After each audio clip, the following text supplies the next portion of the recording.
আজকে রান্না করব আমি চিকেনটা হচ্ছে কসুরি মেথি চিকেন। কসুরি মেথি চিকেন করব, তার জন্য লাগছে আমি চিকেন নিয়ে নিয়েছি 600 গ্রামের মতো, আলু একটা কেটে নিয়েছি, টমেটো একটা কেটে নিয়েছি, লাগছে নুন, হলুদ, লঙ্কা গুঁড়ো, জিরে গুঁড়ো, চিনি, গরম মশলা রেখেছি, আর ফোড়নের জন্য গোটা লঙ্কা, গোটা তেজপাতা, আর এখানে আদা রসুন আর পাকা কাঁচা লঙ্কা একসাথে পেস্ট করে নিয়েছি, 2-3টে লঙ্কা দিয়েছি। কসুরি মেথি সবার আগে লাগবেই। পেঁয়াজ কুচিয়ে নিয়েছি, ঘি নিয়েছি, জল আর তেল তো লাগছেই। এখন আমি উনানটা জ্বালিয়ে কড়াইটা গরম করে এর মধ্যে আমি তেল দেব।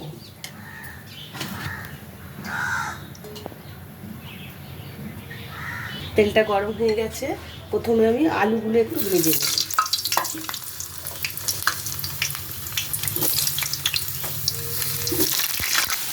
আলুগুলো ভাজা হয়ে গেছে, আমি আলুগুলো তুলে নেব। আলুটা তুলে নিয়েছি, এখন আমি এর মধ্যে দেবো 2টো গোটা তেজপাতা, একটা গোটা লঙ্কা, আর অল্প একটু গোটা গরম মশলা। এখন দিয়ে দেবো আমি পেঁয়াজ কুচানোগুলো। পেঁয়াজটা লাল লাল করে ভালো করে ভেজে নেব। পেঁয়াজটা আমার 2-3 মিনিট নেড়ে চেড়ে ভাজা হয়ে গেছে, একদম ডিপ লাল করতে হবে না, এরকম হাফ ভাজা করে নিলেই হবে। এখন আমি এর মধ্যে দেবো টমেটো কুচানোগুলো, তারপরে দেবো আমি নুন দেবো আন্দাজ মতন, হলুদ দেবো 1.5 চামচ, লঙ্কা গুঁড়ো আমি লাল লঙ্কা বেটে দিয়েছি, আরও 2 চামচ লঙ্কা দিয়ে দিই। সবাই জানে পরিমনি কিচেন যারা যারা দেখেন আমরা খুব বেশি ঝাল খাই। জিরে গুঁড়ো 1 চামচ, চিনি 1/2 চামচ। সমস্ত মশলাটা দিয়ে আমি একটু নেড়ে করে এখন দিয়ে দেবো আদা রসুন পেস্ট করে রেখেছি, লঙ্কা, কাঁচা লঙ্কা পাকা, আদা রসুন একসাথে পেস্ট করা আছে, আমি এটা সব দিয়ে দিলাম। দিয়ে এখন একটু ভালো করে 2-3 মিনিট কষিয়ে নেব, নিয়ে তারপরে আমি চিকেনটা দেবো এর মধ্যে। মশলাটা কষানো হয়ে গেছে, দেখুন তেল বেরিয়ে এসছে, আমি এখন চিকেনটা সব এর মধ্যে ছেড়ে দেবো, দিয়ে ভালো করে একটু কষিয়ে নেব।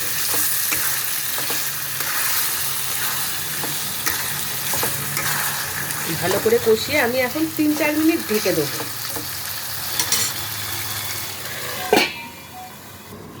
4-5 মিনিট হয়ে গেছে, এখন আমি ঢাকাটা খুলে দেখি, হ্যাঁ একদম তেল বেরিয়ে গেছে, মাংস কষা হয়ে গেছে।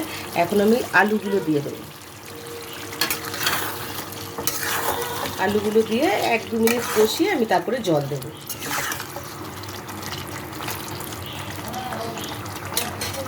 দু মিনিট কষানো হয়ে গেছে, দেখুন একদম তেল বেরিয়ে এসছে।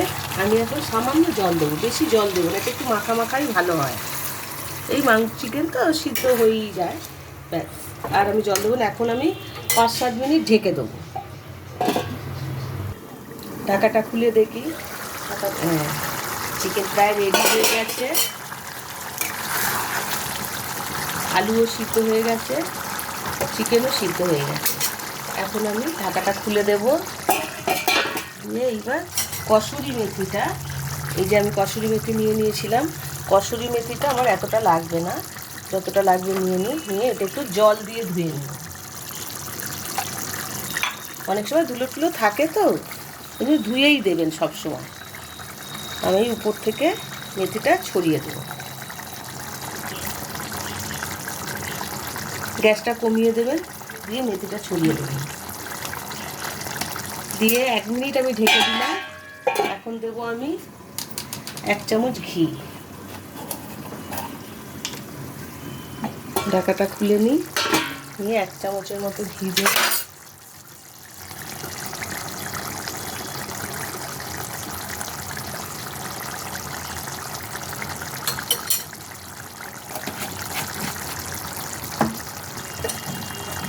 ভালো করে মিশিয়ে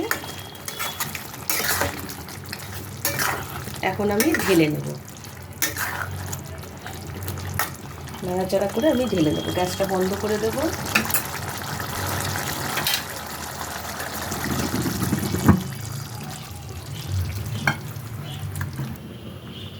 রেডি হয়ে গেছে আমার কসুরি মেথি চিকেন।